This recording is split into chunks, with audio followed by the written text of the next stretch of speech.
सबके चेहरा बाटे। पवन सिंह के पास अगर कुछ बात तो रउआ सबके प्यार बाटे, हमनी जैसन कलाकार के सपोर्ट बाटे।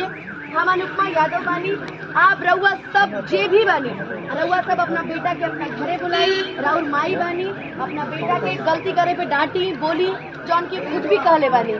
हम चाहब कि अब की बेर 1 जून के होए वाले मतदान में रउआ सबे पवन सिंह जी के, जिनकर की क्रमांक संख्या बाटे 12, जिनकर चुनाव चिन्ह बाटे कैंची, तो अब की चाहब कि कैंची के मुहर लग जाओ।